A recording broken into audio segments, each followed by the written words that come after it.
close friends like Luis and Américo.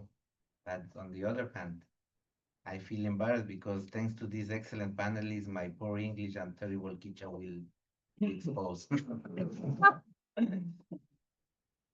And I don't want, and I'm not going to share with all of you like an academic speech, because of course I'm not uh, coming from this area. Uh, I would like to share a little bit of my experience working at the international level and my connection with academia, but don't expect from me like data and the scientific aspect that normally coming from the academia. But I hope one day I can do it. But yeah, I would like to begin talking about my terrible teacher. Normally, the people that we have the opportunity to meet, of course, I identify myself as indigenous person, as a Quichua Tabalo, and they believe, as normally can be like, I can speak Quichua, and that is not the case. I came from a Quichua Tabalo family for the community of Quinchuqui, but I grew up and I spent my childhood outside of my country and outside of my community. Um, I grew up in the urban area of Otavalo. I don't speak Quechua. I am still learning. Nice part one day I speak at least as well I speak English, so it's not a good reference, but at least you can understand me. But precisely this situation I went through, and perhaps others like me that makes it relevant to defend indigenous language in education. Our parents and grandparents were discriminated against for speaking Quechua. Our grandparents suffered and were mistreated for speaking Spanish, for not speaking Spanish properly. One direct result of this is that today many indigenous brothers and sisters that do not speak Quechua. And we don't speak it because our parents and grandparents prefer that we learn Spanish and forget our language. A language we were made to believe that had no value. Indeed, I can say that, for example, my young people used to refer, or still refer our language, the Quechua as a Yanga Shiminquilla, which is the language that has no value, that is useless. So that's why it's really important to continue working in the educational level on defending our language. I believe that the educational institution played and must play an important role in rescue, the revitalization, and the promotion of our language. Because through these spaces and centers, our thought, indigenous language can be strengthened. For example, in my case at least, it has been thanks to these spaces created by universities in the US and in Ecuador that I've been able to continue learning the language. It's thanks to this kind of initiative that I have met good friends like Américo, who inspired me to keep promoting action at international level in favor of indigenous language. Probably Américo will not remember, but it was in 2017 in New York when he organized an event titled Quechua Alliance.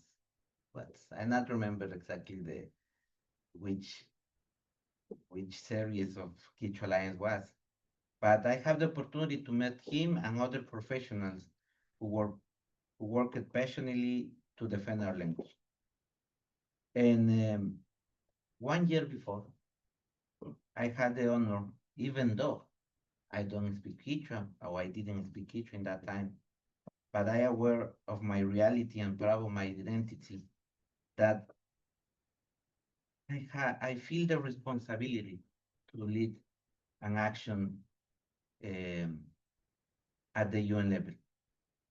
In 2014, I was appointed at the Permanent Mission of Ecuador as a diplomat. And I was in charge of the portfolio of human rights.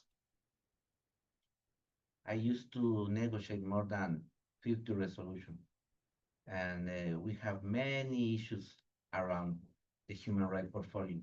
And one of them was indigenous people rights. And well, since I arrived, I took that as a part of my responsibility, not just as a person, because I was like appointed as the first indigenous diplomat, career diplomat in that mission. So I really feel that behind me was my community. So one of the actions that I promoted, I was like trying really hard to have something. It was regarding of indigenous language.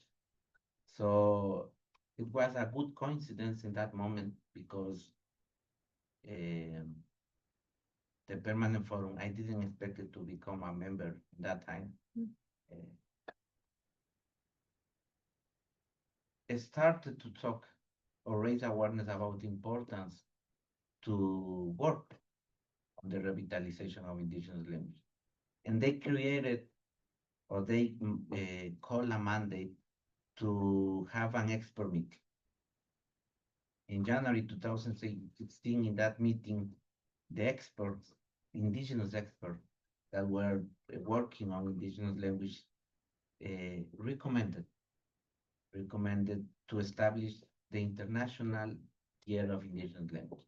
They recommended to have it in 2018, I remember. But also, the another recommendation was to establish the International Decade. That is like the main aspect that was highlighted in that report. A few months later, the Permanent Forum in its report also maintained that recommendation. They only changed the year. They recommended to establish the International Year in 2020. But also they maintain the importance to have the International Decade of Indigenous Language. And as the reports of the Permanent Forum, there are many recommendations. And I see this as an opportunity. And I say, okay, I think we can have something. And we started with other close friends from other member states to proclaim the International Year of Indigenous Language. And that was a reality in 2016. Around the months of October and November, we were negotiating that initiative. And it was possible. It was possible to do it thanks to the support of many other friends. We call it the Group of Friends of Indigenous Peoples.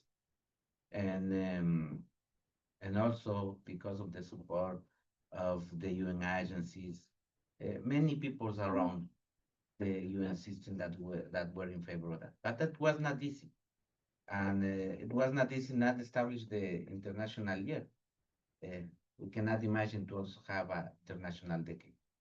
And in the preparatory meetings that we have in order to celebrate International Year, I had this opportunity to meet Américo and say, what is this, the Quechua Alliance? And well, I feel like really proud to see that our professional, our other indigenous brothers and sisters working on indigenous language in US, but also in other parts of the Abya Yala, the Americas. And I started to connect with them. And I was explaining them, you know, we did this, something big. Probably you cannot see that this was not easy. It was not easy, but it's an opportunity. And they say, but 1 year is not enough. And I say, yeah, I know. But let's start with that. But in the preparatory forums, we started, and I started to focalizing that is not enough to have 1 year. And we, even though we didn't have we call the celebration. Most of you will not say it's not celebration, yes, but that is the UN language, the celebration of the year. But even though we didn't was in that specific period, we started, and I started to provoke and promote that is not enough to have one yet. And later on, I didn't have that honor, but my colleagues did it. And then we have the resolution in 2019 during the celebration of International Year, the proclamation of International Decade of Indigenous Languages. And I really like to highlight this experience because it was thanks to these connections with the academia, with the people that are working also. And we're working from many years, but probably we are not connected. That is the only thing. Yeah, we are working in the same aspect, but separately. And it's not also like that in the university they are doing, but also in the community that our people is doing, that in other scenarios, in other colleagues that are working in that aspect. So I wanted to connect this aspect as a good experience that allow us to continue defending our language.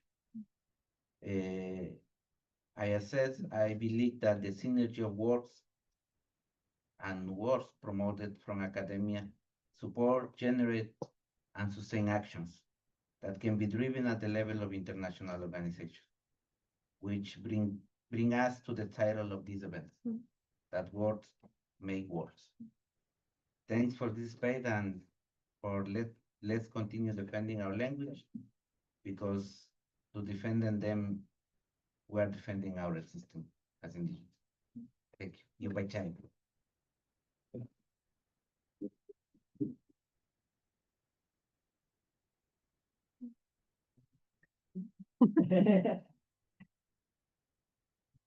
Naya, Ayanshu, hello everyone. Thank you again to Lassies, to all of you for being here, for engaging in this conversation. Of course, to Analiz, Luis, Diego, for being part of this panel. Just as a brief reaction to what you just said. Sometimes when we think of policy, now Sarah started talking about Title VI and the effects that are happening now in the US. Let's start agreeing that when we talk about sometimes policy, it feels like a boring thing, right? In the sense that it's not, when policy is uneventful, usually it's a good thing. True. We only start talking about policy when things are not going well. So in the case of what does it mean to declare a year of indigenous languages? I do remember that in the year 2018, after that was the year that happened. So many countries, because they adopt many UN guidelines. I can think of the case of my home country, Peru.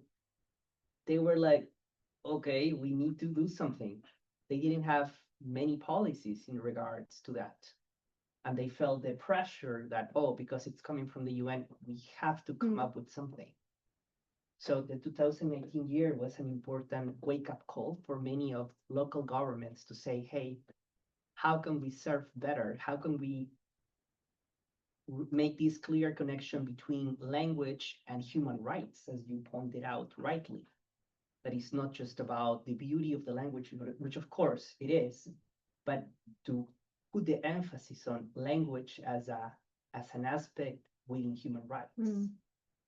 And then the ongoing decade after that wake-up call of 2019 is after many of these countries realized that they didn't have, or they had very little policies in regard to that. Hopefully this decade is an opportunity to create, or at least to envision, better ways to deliver rights in a more meaningful way. I will, as as someone who does research on those topics, I will sound maybe a bit more technical. I want to I'm going to be sharing a little bit like some reflections based actually on a chapter, a forthcoming chapter that is coming next year with Routledge on a book about Quechua language learning and instruction. But it's going to be a bit less formal, but I hope you can bear with me with some key ideas from that. And earlier today, I was able to be part of an event from LACIS where I started with this idea that when we think of indigenous languages, usually we think of the past. And that prejudice hurts the ability to then put in practice those policies. Because if we still think in society that indigeneity, indigenous cultures, and therefore indigenous languages are a thing of the past, then there's no urgency. And therefore now it's easy to then dismantle these policies that would help for to continue the study on that. And as Dr. McKinnon mentioned about LACIS, that is one of the oldest centers that study Latin America, it's also one of the institutions with one of the oldest Quechua programs in the US. Just for context, I would just want to mention that the first Quechua courses in US universities appeared in the 1960s at places like Cornell and the University of Illinois. And at that time, even when, let's say, we're saying that it's a good thing that Quechua was instructed, but back in the day, it was mostly treated as a research tool, useful for anthropologists or linguists preparing fieldwork in the Andes. But I would say that over the past 6 decades, something remarkable has happened.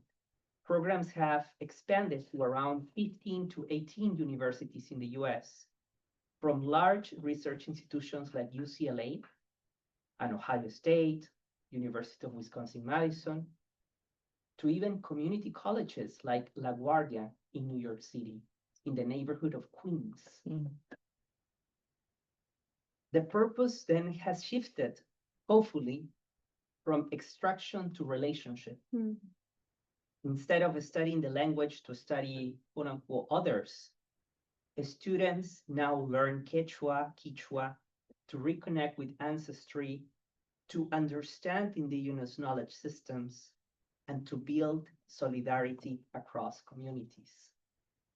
And I think in that light is so important and insightful to, well, count also with the perspective of Luis, who has been an alumnus from those programs, and also Analiz, who is a current student, Quechua Saraguro. Today's Quechua classrooms are, I would say, more diverse spaces. As I mentioned, some students enroll because of family ties. They might have grown up hearing Quechua or Quichua through their grandparents or parents. For them, classrooms then become a place of recognition. As I was mentioning earlier today, in an ideal world, yeah, maybe we shouldn't have hierarchies. But we, speaking from this space, we exercise authority. And if these spaces of authority foster indigenous languages, minoritized languages, is also a way to send a message that's saying that, of course, those languages and therefore the communities that speak those languages are worth of being part of this conversation about knowledge, about human rights, about healthcare, about policy. Methodologically, instructors have moved away from the memorization toward more communicative and culturally sustaining pedagogy, where grammar meets context and culture is not a side but the core. Digital media also has become part of this story. Quechua on TikTok, memes, and songs circulating on Instagram or YouTube. And these digital spaces, along what happened in the classrooms, amplify youth voices and show that indigenous languages are alive, creative, and vivid. Mm. And crucially, these programs have enriched, have been enriched by instructors who have been generous to share their expertise. In the case of UW-Madison, I'm thinking, of course, of Dr. Muyulema, who has been an authority on Quechua and Quichua, not just in the United States, but I would say across the world. And the fact that there has been the possibility to host this position in connection to Title VI, just to tie it with the ongoing issues, show us again how, let's say, how when there is no crisis, it feels like we don't talk about this, it's uneventful. But the minute those funds are being affected, then suddenly everything feels so fragile. Mm-hmm. I can also think of the Fulbright program that has been offering and bringing Quechua, Quichua instructors under their FLTA program, the Fulbright Foreign Language Teaching Assistants, at different universities. And I have had the opportunity to host a few of the Quechua Fulbrighters during my time working at Penn at the University of Pennsylvania. And I saw how this program became a bridge. Visiting scholars brought regional knowledge and lived experience, while also gaining pedagogical training and leadership skills to strengthen language education when they return home, or as some of them, they continue their academic careers. I'm very happy that some of our former Fulbrighters are now pursuing doctoral degrees, and they doing and in their research they are highlighting the knowledges from their indigenous communities. Now, none of this can continue with stable support, and right now, this stability is under threat. Yeah.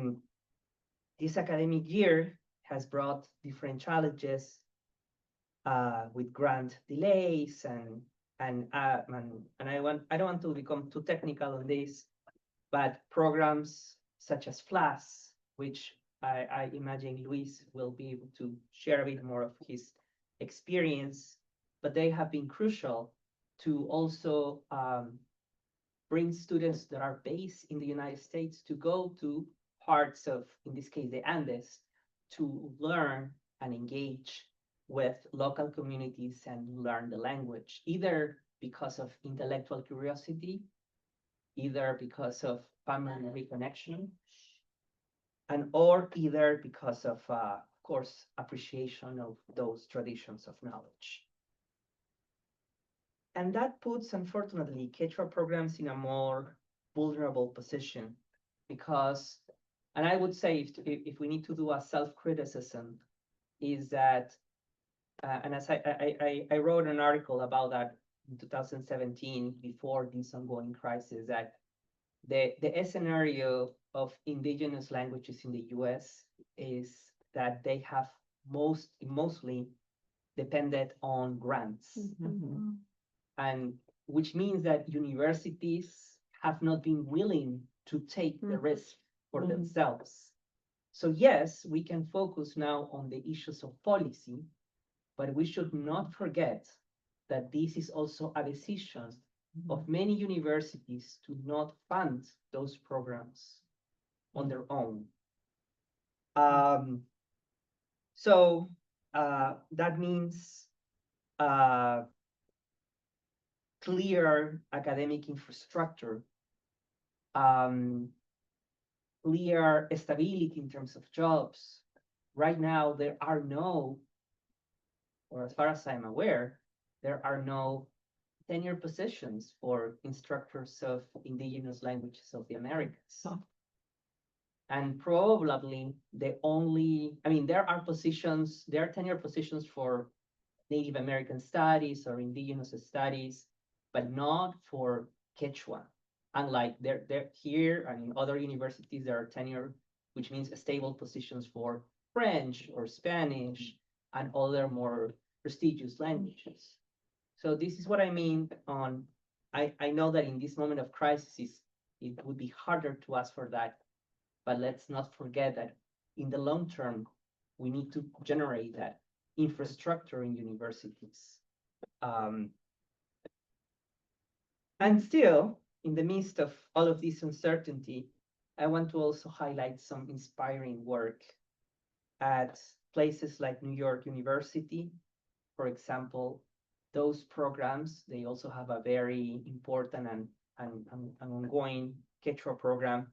They have become aware that they have become an incubator for initiatives, like they created a few years ago a Quechua Film Festival in the city. They created a podcast in Quechua. Their students, their alumnus created documentaries.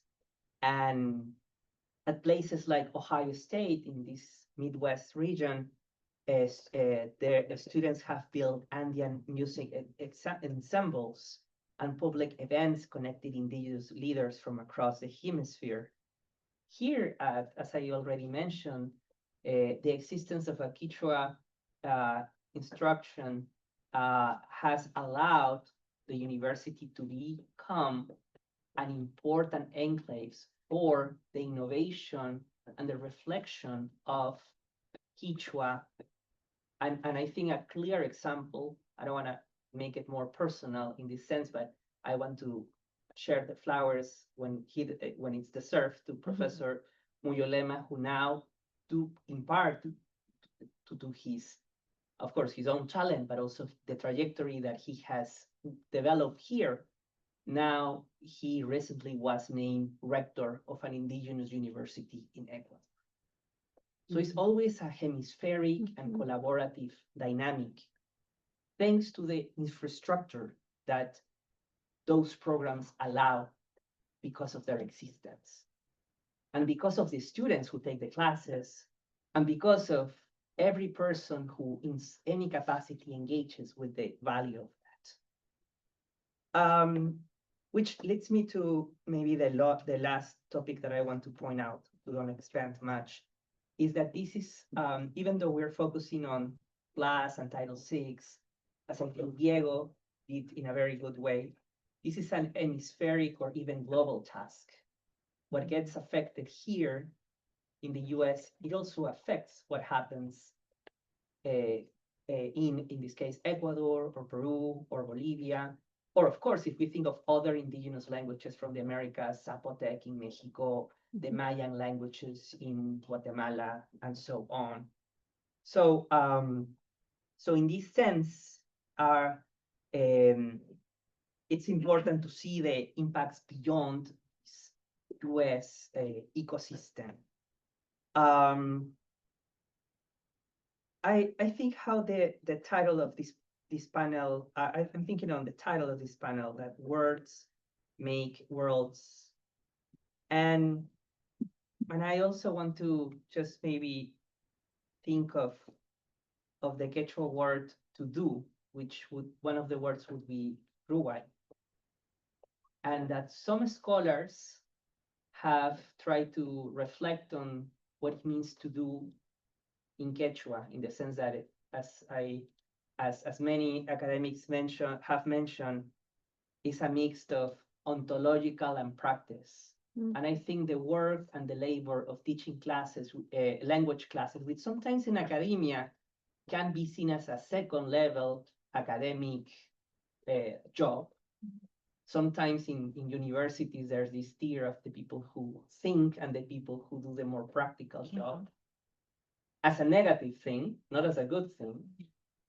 I think the reminder of this conversation and the importance of the language and this verb that some Quechua scholars have put emphasis on, the ruwai, the doing, is a doing that It starts with in this case, could be the faena, they would like working the land, working in community, in the classroom, working with the language. But as I try to share in these few minutes, it sustained many other dynamics. And hopefully by all being in this conversation, we can all work to celebrate, defend, and make sure that despite these ongoing challenges,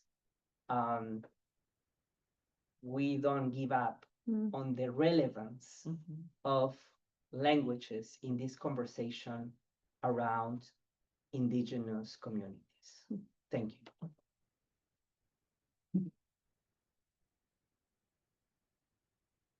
Hey everyone, good afternoon, Himalaya. So we've obviously had the opportunity to hear some great voices, both from the academic and international perspective related to indigenous languages. And of course, you know, the topic of today has highlighted and touched much of that, right? We're talking about, you know, how those have been impacted here within, especially here in the case of UW-Madison, the ability to offer these types of courses. But other than that, of course, the impact that has had on graduate students and perhaps on a personal side, on Indigenous students that are seeking access to these languages. I'm going to sort of reflect a little bit, kind of, you know, having the opportunity to hear Diego's side of this, Diego's story. My own story, you know, correlates very similarly to his. I was born here in the States. I grew up here in the States, obviously all my life. I did undergrad here. I did my master's here. Essentially, all my education has been here in the States. With that said, you know, I've been very privileged to grow up here and have access to everything that, you know, an American would have. With that said, though, you know, there's always been challenges for me as a Quechua Saraguro growing up within the state of Wisconsin. One of the primary and like I would say the main one that has impacted my own development throughout my adolescence has been not being able to learn and speak my Quechua language. For me, when I was growing up in rural Wisconsin, the main sort of, you know, priority was to learn English because I came in from a very dominant Spanish speaking household and / community. And then additionally to that, you know, of course, being able to communicate in English was the only way that I can make friendships, both with my classmates, with my teachers, and learning Quechua, for instance, at least at that time during my youth, felt like not the priority at that moment. But I was still, you know, very fortunate to have family that was able to support my cultural development, to be able to teach me what it means to be Quechua Saraguro. And though I'm very grateful for that sort of upbringing and being able to understand my own identity, of course, there are holes within that, with that being the language, the Quechua language. Unfortunately, for, you know, if we speak from a more historical side of things, my own indigenous community in the context of Ecuador has had its own challenges in being able to, you know, in the present time, have a high level of ability to speak Quechua and have that, at least in, you know, comparison to many other communities, or even, for example, the Quechua Tabalo community where Diego is from. In Ecuador, it's very, at least in Saraguro, it's, you know, it's quite common, I would argue, that at least, you know, even the generation of my grandparents, there's some that don't know how to speak Quechua. Some are actually second learners as well. Some, for example, my own grandparents from my mother's side learned Quechua when they were teenagers. And it was more so because when they were growing up, my great-grandparents decided to, you know, prioritize Spanish because they were also getting discriminated within school. And that wasn't something that they wanted them for their kids. And so they wanted them to, you know, perfect their Spanish in a sense so that their dialect is clear. But they also saw the great importance of learning Quechua. And so they were able to do so at a later age. And very fortunately, my mother was able to grow up speaking Quechua that way. And my mother tried to encourage me to speak Quechua as well. I learned Quechua when I was a child. And like I mentioned before, you know, growing up here in the States, sometimes you really have to negotiate the linguistical, you know, situation. You know, do I learn Quechua and try to force that, or do I learn English? And when you're a child, you want to make friends. You want to be able to communicate. And Quechua is not really the priority at that time. It was only really after, you know, being able to go back and forth between Ecuador and Wisconsin, you know, that is also in itself a true privilege, because that's how I was able to foster and strengthen my own identity. I was able to also be within my traditional lands, be able to know where my family comes from, where my culture comes from. And you know how, you know, as perhaps scholars know here, there's a great attachment with identity and land. It's a very strong identity. And so the diasporic, so in a sense of that, you know, gets sort of renegotiated and reimagined. When I was going to Ecuador too, obviously, you know, being able to try to converse with my grandparents speak Spanish well, but they also speak Quechua in the household. And so whenever I'd go to my grandparents from my mother's side and you know, just be around their household, I can see between them two speaking in Quechua. And I always long to like know, what are they saying? Like, what is it that what I'm missing? Because sometimes they're telling themselves jokes, or even our own traditional music has words in Quechua. And I always wanted to know what are the significance of these songs and such like that. Because music is a big thing, culturally speaking, within our own communities. And much of them is done with the Quechua language. And so for me, as somebody that was grown up here in the States, I didn't really have the ability to learn Quechua in that way. And so I was sort of lost, even though the rhythms and everything were very familiar, you know, that the language component was sort of still lacking. And then so when I came to UW-Madison, I was very happy to know that there was well, first of all, not only did UW-Madison offer Quechua, it offered Ecuadorian Quechua. And in addition to that, there happened to be a professor that teaches Southern Ecuadorian Quechua alongside what is Quechua Unificado or Unified Quechua, which is a standardized Quechua that's taught within Ecuador. And so, you know, being able to have that sort of really specific individual here in the state of Wisconsin was like, it's crazy. It's crazy. Who would have think about, like, who would have thought here in Wisconsin of all places? You know, maybe New York, maybe, I don't know, but like where there's a heavier Ecuadorian or indigenous population, but it happened to be here in Wisconsin. And so, I mean, up to this point, I'm, you know, very happy that that's sort of like the direction that the Quechua languages were offered here. And being able to learn from Armando Muyulema was definitely a blessing, because not, at least within our own demographic, there's not many indigenous peoples that have PhDs within their title. Very small number. Though I did my undergrad here, I actually didn't take the opportunity to learn Quechua during that time, just due to my own undergraduate degree and the various different factors that were there. But you know, having that connection with Dr. Muyulema was my way to sort of, you know, still stay in touch with my connection and identity. And furthermore, from his perspective too, be able to learn sort of like the political landscape that affect indigenous communities, and both in the context of here, but also, you know, definitely more in the Ecuadorian context. And for those that perhaps are familiar with the current events here in Ecuador that are currently going on right now, you know, having an individual like them present within university spaces is crucial for us to understand sort of like what is occurring in Ecuador with indigenous populations, and sort of like from the academic and even political lens, be able to understand what is it that indigenous peoples are fighting for, and what is it sort of like the historical side of things that governments have acted upon, and, you know, in this case, in a very repressive manner. In addition to that, the ways that indigenous people can resist and how they form as communities. Because a lack of understanding, you know, indigenous communities, both from the, you know, academic sense, but most importantly from the communal sense, is what lacks currently right now, at least within this social political context of right now. And furthermore, is what sort of further divides between governments and the communities right now. And that's very important to, you know, in my case, in my situation, having somebody like Armando Muyulema, I was able to get that knowledge. Probably if I, you know, UW they didn't offer Quechua, that's sort of the, you know, the backbone of the back understanding that I would have never gained during my time here. I lived in Ecuador for a year. I decided to take Quechua at the Universidad Central del Ecuador. It's a public university. And that was sort of where I got a really good taste of what it is to kind of like start from the, you know, from the base. I knew some words, I knew some numbers, but that was sort of my experience of being able to start that trajectory. But then, you know, coming back here to Wisconsin, I had the opportunity to work under Dr. Diego Roman, and he's within the curriculum instruction department. And with him, he was focusing specifically with indigenous communities when it comes to their experiences in intercultural bilingual education systems.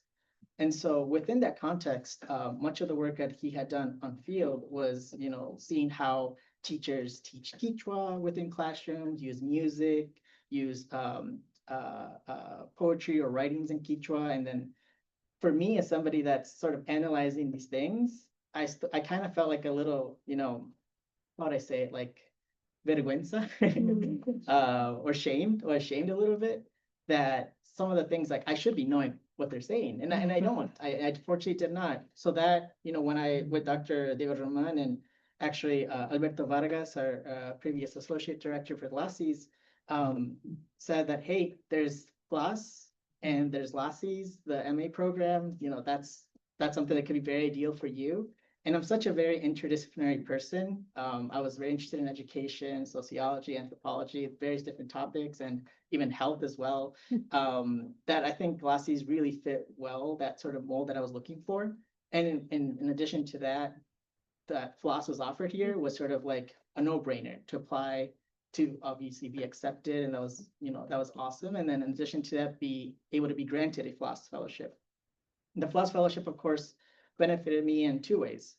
Of course, the tuition cost, it was covered through that. So of course, as somebody that comes into college, and many grad students may know, that's very crucial.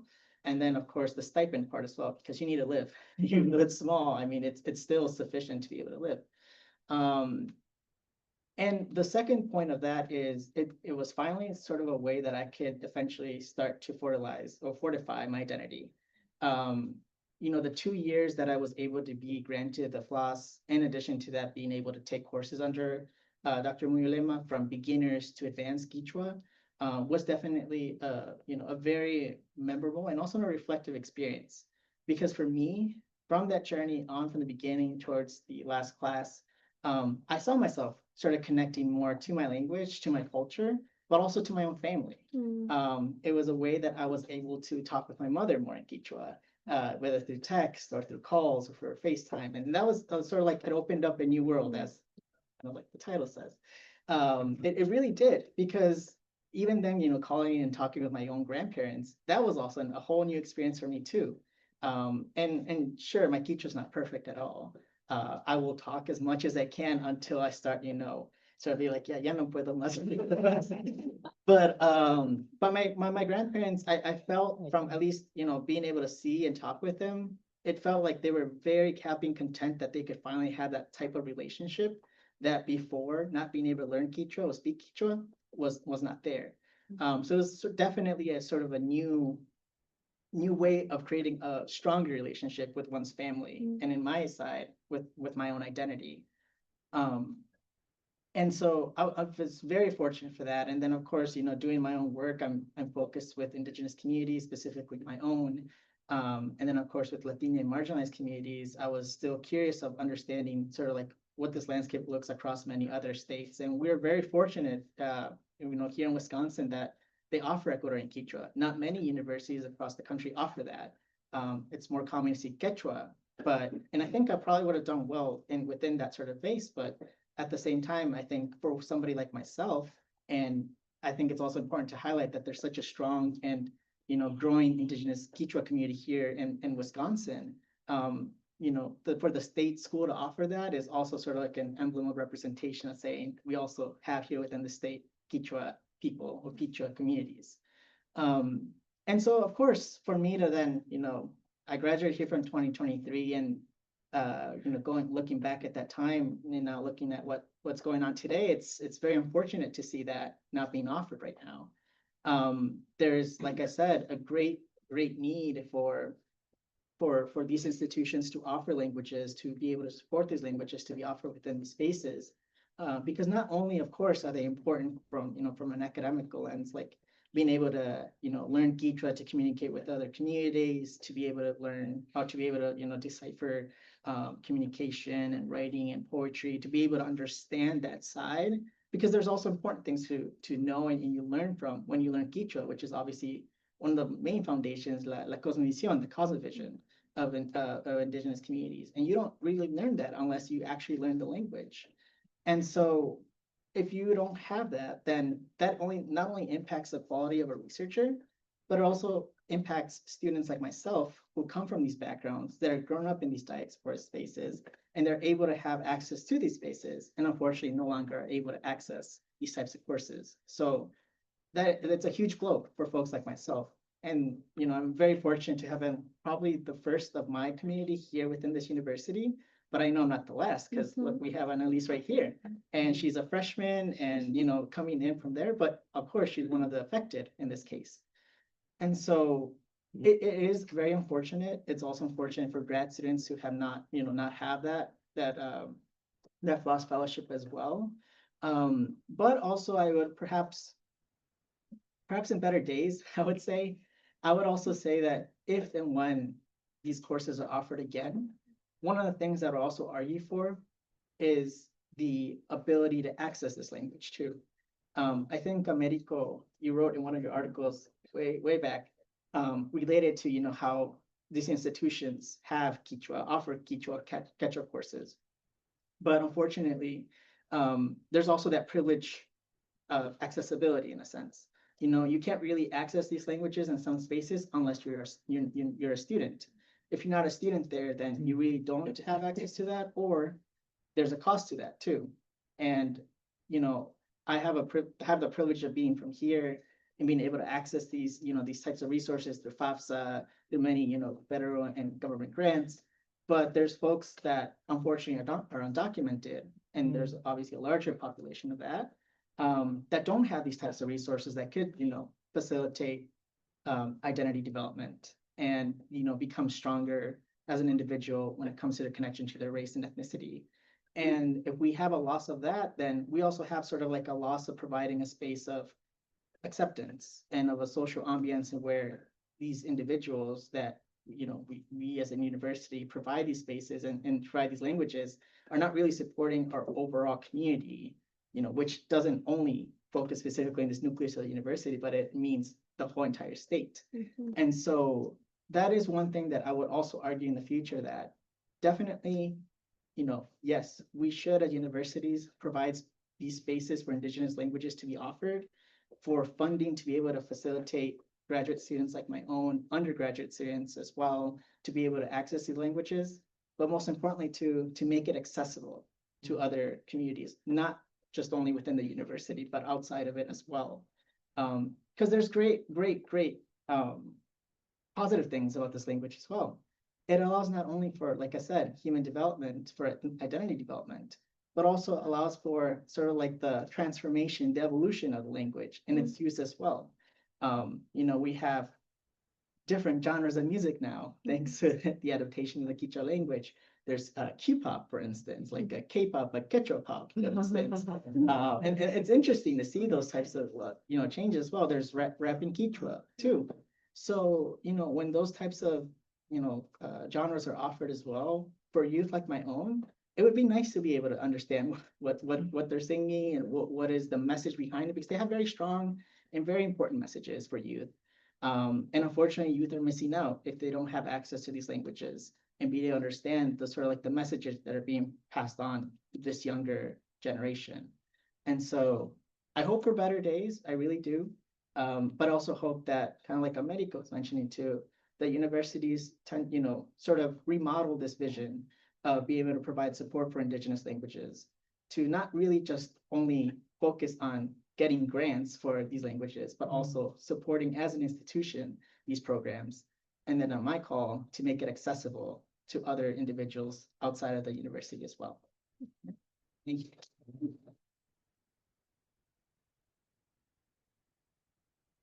Now I want to open it up to the public. Thank you so much for sharing. Any questions or any input that the audience would like to give?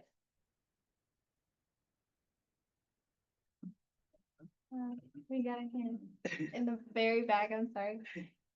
You go ahead. Okay, thanks.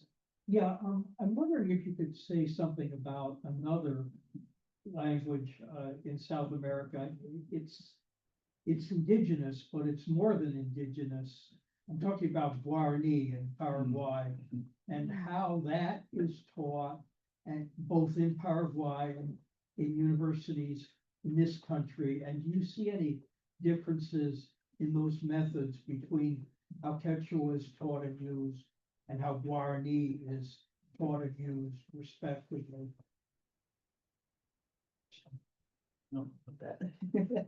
Yeah, I think that there are different historical contexts in the sense that in the there's a writer, there was a writer called Eduardo Galeano. He loved the storytelling. And the way for him to explain the phenomenon in Paraguay was that usually the colonizers impose the language into the communities they invade. But that in Paraguay, it happened a very particular phenomenon where even the descendants of colonizer ended up embracing the local language. So, and because of that, there are other dynamics of language prestige in the case of Paraguay. Yeah. And also it's considered, I guess, more than an indigenous language. It's considered a national language down there, I believe. Yes, exactly, because of these dynamics that the elite embraced the Right. use of the language. Yeah. We had a hand. I don't know, it's kind of a dual, I don't know if that's the word, thing of saying, I mean, like, I'm listening to this and I'm thinking preservation of the language, and then I'm thinking, it seems like, I mean, with indigenous languages, we have to first of all give an alphabet. So you say, what are we talking about when we talk about native languages? So if you're saying, if you want to read, I mean, if you're learning your own language, after a certain time, you learn more about that language by reading that language, and you get more information. The students write their notes and stuff. And then there's other people that are purists that say, if it doesn't have an alphabet and it's only a spoken language, that they want to keep it a spoken language. So then you say, okay, then there's representatives of the groups that go out and they go to the universities. And you say that's part of like losing, some people argue that's part of losing the language. And other people argue that it might be part of gaining the language. And it always seems like there's this kind of catch-22 almost about preserving language, because the people that leave those communities then speak another language and they start to lose their own. But then they formalize it by maybe learning how to study it. Do you know what I'm saying? And the people there have like, is there ever a clash between the people that leave and the people that remain, and the passing on of that language? And then you take other people and you say, well, this is interesting for me, but how does somebody besides the university ever get like a real life experience, unless you're somewhere maybe in the Peace Corps or something, where you're gonna be, you know what I'm saying? You know what I'm kind of saying? Like, what are the feelings or the observations of? And then, I was thinking of the mosquito. He was talking about the Warni, and I was thinking, is it when you're talking about different things, like saying what is their right to access of like healthcare and all this other kind of stuff, and then you start thinking about customs again and the clash with some of those issues, and maybe we can have them reflect on that. I feel like there was a lot there we can have these folks reflect on. I mean, I can sort of address your first question a little bit, but maybe perhaps in a different direction. So in Sarajevo, there was essentially like a local based language. And one of the clashes, at least, and still is in many communities, is sort of like the colloquial local language, and then this unified Quechua that exists, that's taught in schools. It's obviously supported by the government and taught within IBE schools. There's textbooks about that and such. And so that in turn, since it's taught within schools and then of course in universities, individuals can then sort of start adapting those sort of languages and I would say words and even new words, because essentially unified Quechua tends to also create new words in Quechua from what you would think of, like for example an airplane, that doesn't really exist in our world, but now Quechua Unificado does that. But in turn, that has also slowly sort of taken up space with the colloquial or local Quechua that is spoken within those areas, specifically and especially those by, elders, by folks that knew sort of like what was the main language spoken, or the how it was spoken perhaps in the old ways, in a sense. And that's disappearing, unfortunately. So that has had a clash, not just only for, sort of like the new generation and the elder generation, in the way that what is sort of seen as the proper Quechua, and then what is seen as sort of like the colloquial or non-proper Quechua. There's also the pros and cons to that too, in my perspective. Of course, unified Quechua could allow for, integration within, public systems and be able to spread it out more.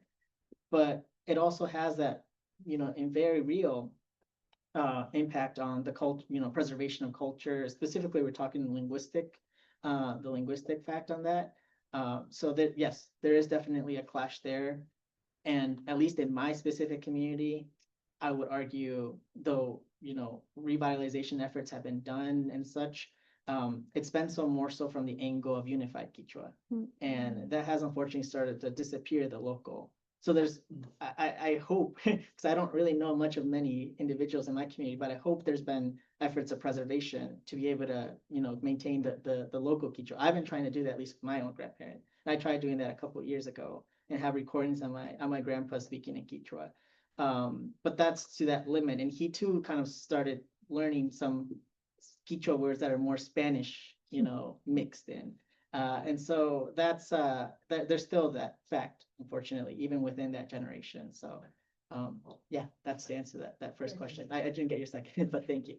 I think, yeah, okay. Yeah, no, I mean, what you mentioned is something that normally we used to deal, like questioning everything.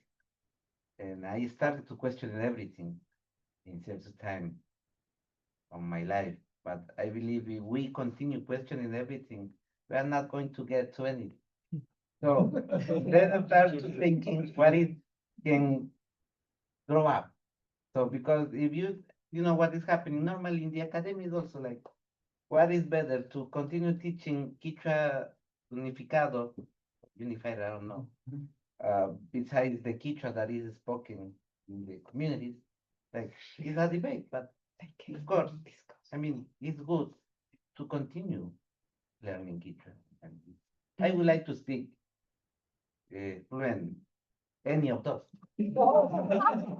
But I think it's at the end, in my identity also, like when I start to question why I'm on Friday, all of you are invited to my second talk, but I start to question it about my hat, because it's an Italian hat, but it's part of our identity.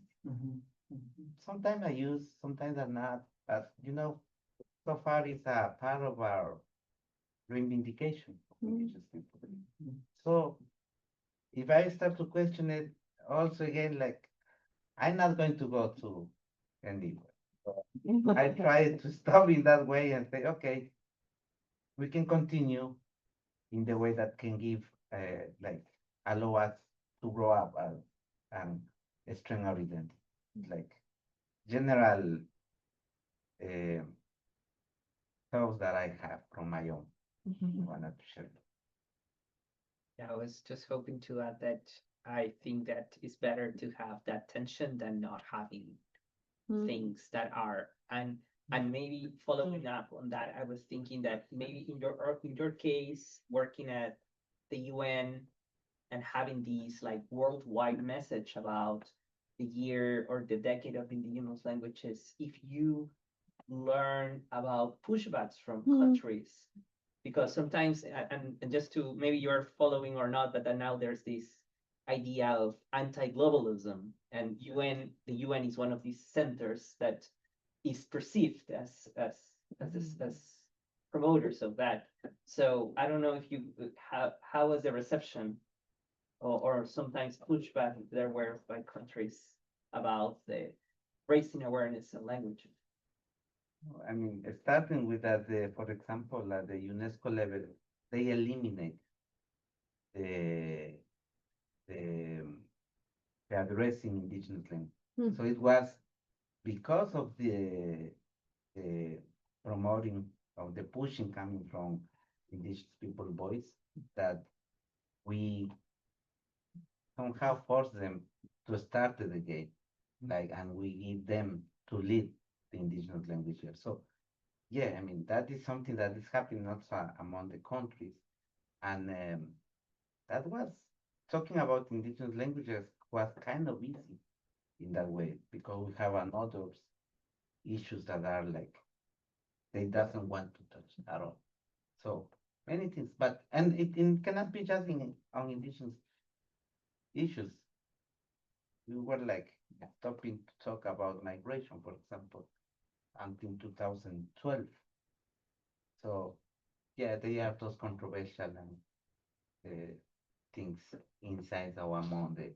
But finally, they are pushing coming from outside, from the people in general that allow the UN system to push and to have some actions to addressing the different issues. It's not indigenous, it's just in general.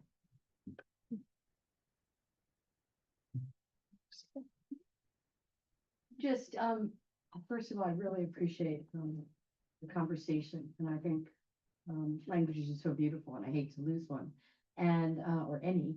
I'm wondering if there are initiatives within the UN to focus on not just learning language, and I understand how important it is for identity, but also, the preservation of literature through translation. It sounds backwards to say, you know, why isn't, but by translation, you kind of, you elevate people's understanding of how complex and complete the languages are, which there is a lot of ignorance about that. And so I'm wondering, I think it's a complementary strategy to focusing on, the, you know, the younger generations not losing the language, but also making the literature available, in other languages. And I've done a little work in this area. And one thing we did to sort of offset the problems with it was we carried keywords into the English. So we didn't translate them, but you can tell by context what they mean. And so the reader is learning a word, at least one, you know. And we also tried not to always center the Spanish pathway because, you know, you might go directly to Italian from Quechua, or just like other languages, you don't always have to necessarily go through the colonial language around it for any colonial language, not just Spanish. But I just wonder if literature and translation are of interest, if anything's happening in Quechua. I mean, I think there are many examples. In the case of the US, just to maybe highlight some of them, is that as we start to acknowledge more that there are diasporic communities here as well.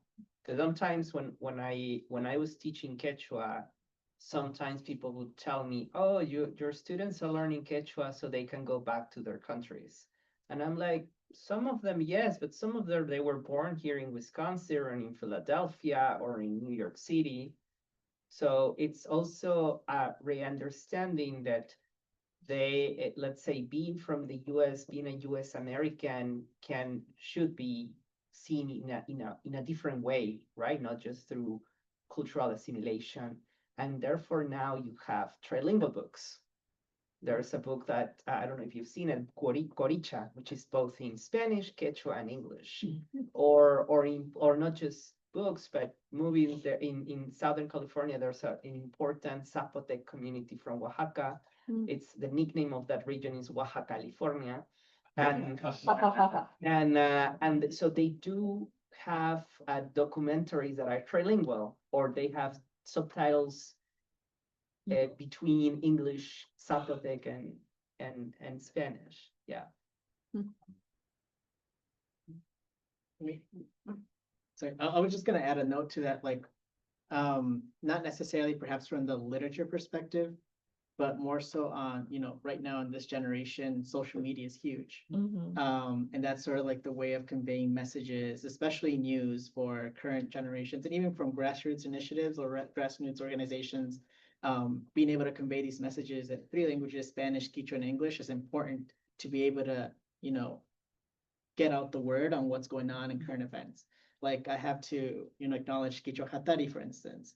We have one rep over here who, like, basically within these past moments and these past weeks in Ecuador, the news regarding what's going on in Otavalo, for instance, or in Sarajevo, not many major news stations or even journals have talked about that. I was actually just in an event in this past weekend in Eau Claire for the Latin American Studies program, and they were like, "Wait, what?" sort of thing, like, what's going on?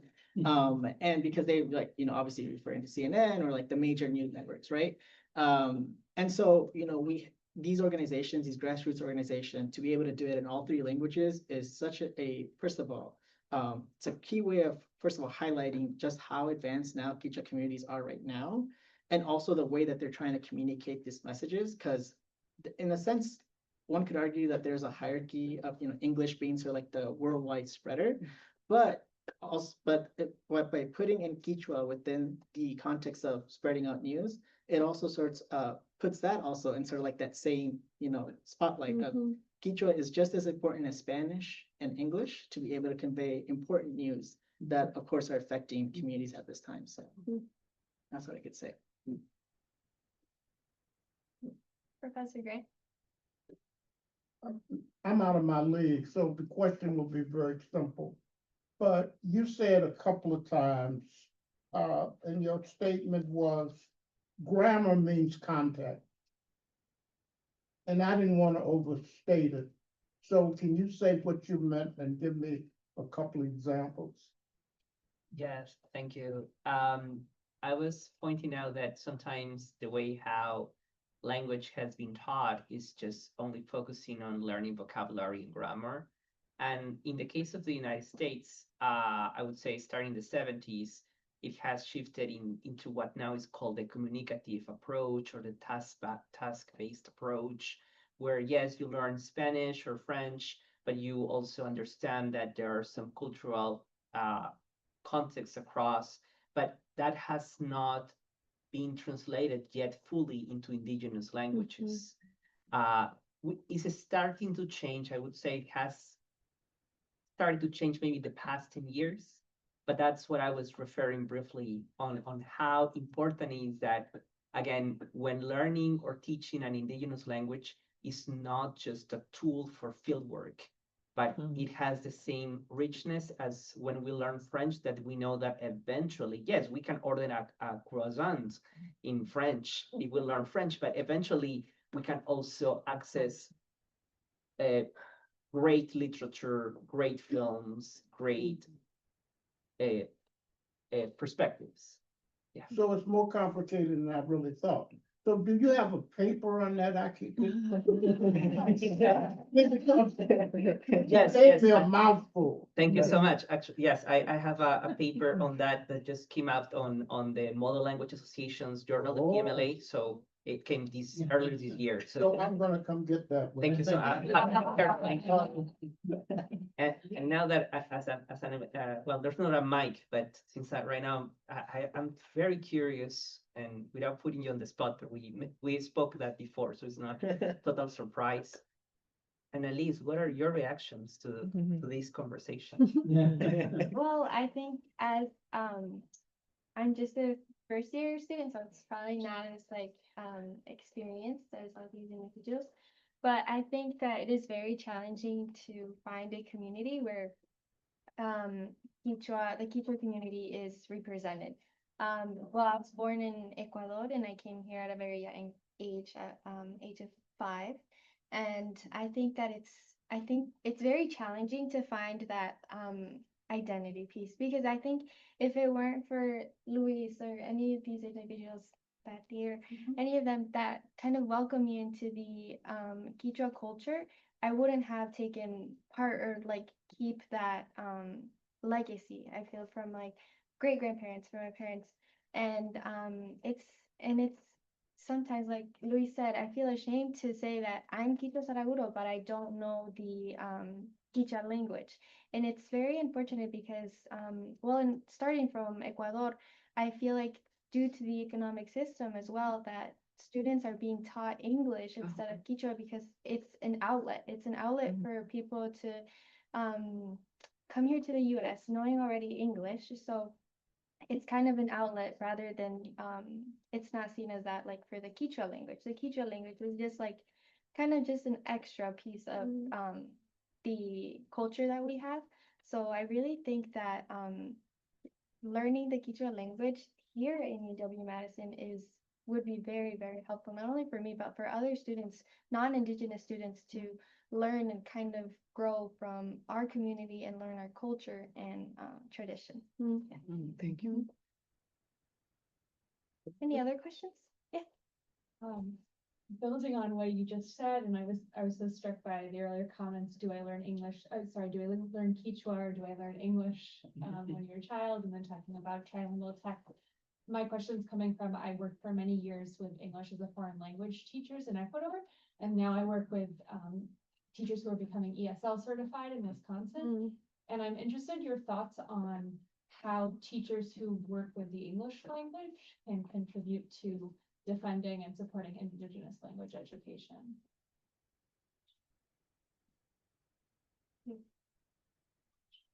Well, maybe one quick thing that comes to my mind is that, especially in the recent context of the past few years, that there's a lot of Indigenous migration coming from Latin America, that has prompted many organizations to rethink what they consider or label as Hispanic.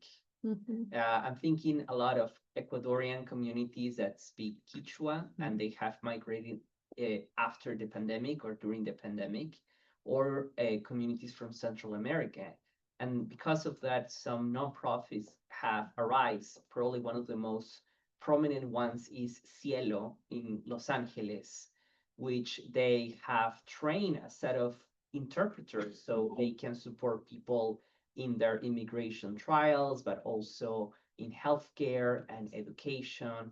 And I think one of the very important first steps have been on expanding this definition of so-called Hispanic, which is complicated because right now in federal documents, you have to label communities that don't speak Spanish, but you have to label them as Hispanic. So that's why I'm using I'm saying expanding, because right now this is what we have. I think that would be a clear first step. And hopefully I've seen that in places like New York City or also the Boston area, some works of like working educators getting trained on this situation, because not everyone is necessarily following on what is happening. They just realize that for example, in one of the high schools of Queens in New York City, now 40% of the population of the high school students are Ecuadorian. So as an educator, how do you address that, especially underpaid, overworked, right? So yeah, thank you. Adding a note to that, yeah, there's a great importance right now to be able to address the necessities of migrant Indigenous Quechua communities or Quechua communities. And it's also important to also stress the ability to not just only know Quechua, but sometimes even the local Quechua languages that are known or based within the area in which you reside. Like for instance, Minneapolis, there's Cañari people, so that's more like a southern Quechua. And like Chicago, there's Otavaleños, or from Otavalo, they know for like the northern Quechua. And so there's unfortunately individuals within like the justice system, for instance, due to their immigration status, that are still waiting for interpreters to be able to facilitate that connection between Quechua and English. And so there is a necessity to be able to support Quechua languages within the context of English teaching, because you need that bridge to be able to access services here. And, of course, the government may sort of manipulate the definition of who has a right to certain services. But at the same time, I would argue that if we're looking at it from an ethical standpoint, there needs to be that bridge of communication to be able to access the supports for those individuals, to be able to access, health, or be able to seek justice for whatever case they're pursuing at that time. And for that, you need people in the room, which, for example, Diego, you're gonna be a whole talk on that topic, but how do you see yourself also as an agent on pushing that? Because in this case, you also say, hey, yes, I'm Quichua Otavalo, but also I'm a diplomat. You are trying to reconcile that and push for spaces for the recognition of languages. Well, it's like I was mentioned before, this thing of start questioning myself, my work, my culture. It's really hard. And for example, as you mentioned, I do remember that, for example, the actions promoting to have some programs on indigenous languages. There was U.S. universities like professor in English that really wanted to help. So this interaction, I think we have to explore how we can do. I have a friend that is really interested to have the connection with the Indigenous University in Ecuador, and they wanted to establish some agreement, but they are still like thinking like what we can do, because it is an international decade, but now we are like in English. We have a colleague, Santiago Alapuro, who wrote a dictionary Quechua in English, translation in Quechua, not Spanish. So they are, I think they are efforts. They are efforts. It's really complicated to address that aspect, but in the meantime, that we can see that we can do some good action. I think we can consolidate that questioning that we have in our own. 100%.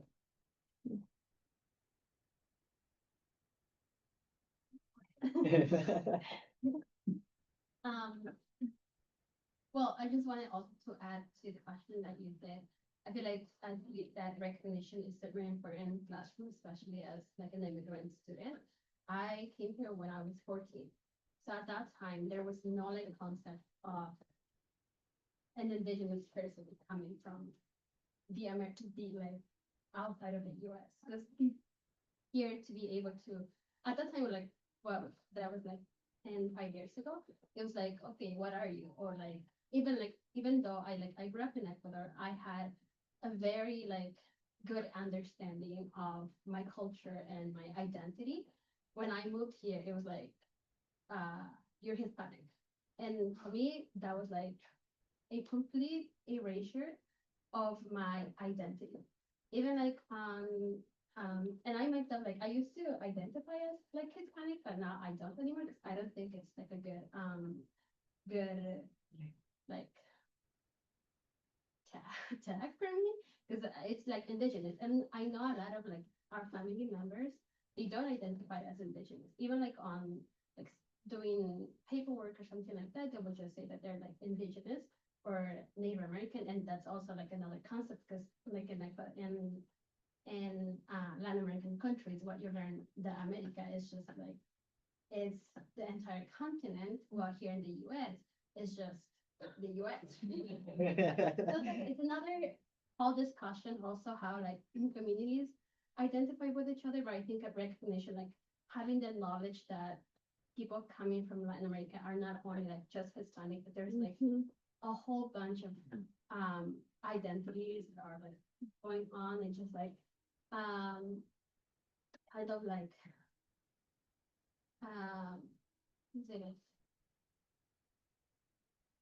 holding space to make students proud of where they're coming from. I feel like it's very important.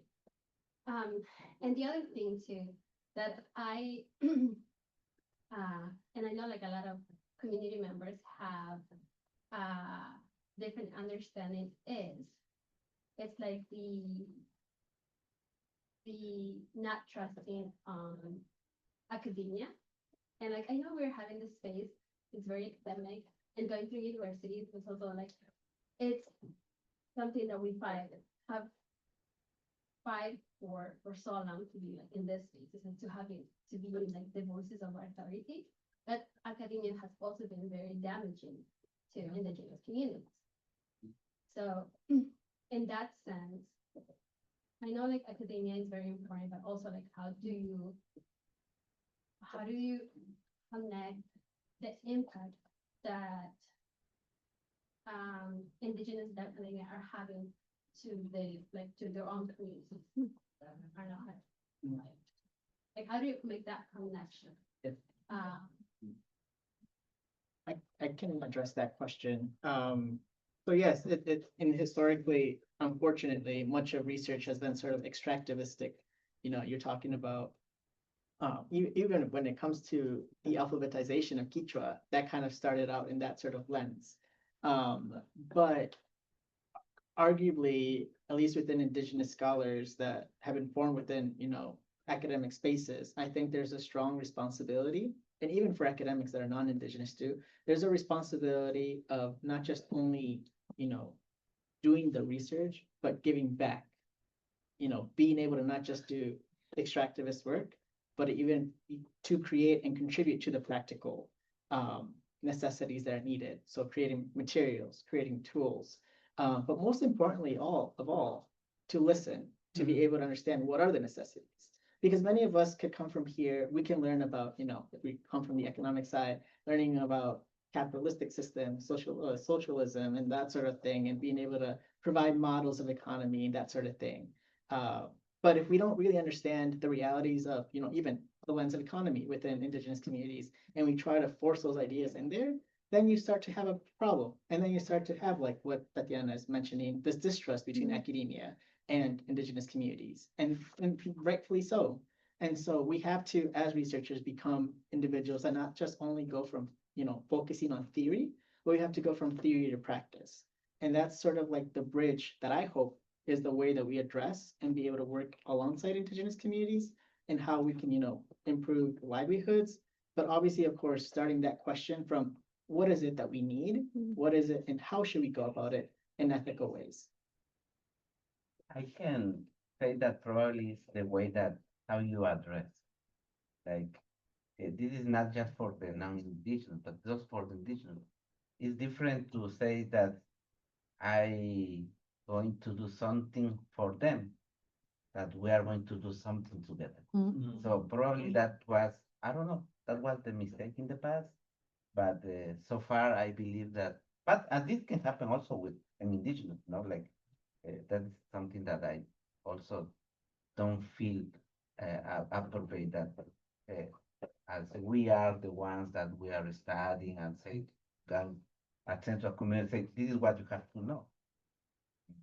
You have to continue learning each other and say and the thing together. So probably that was a mistake. I don't know if it happens. Probably not, but that can be like the way to change that scenario. Folks, I think we've reached the end of our time. I know it's such a good conversation. I don't want us to cut us off, but thank you so much, all four of you, for joining us today.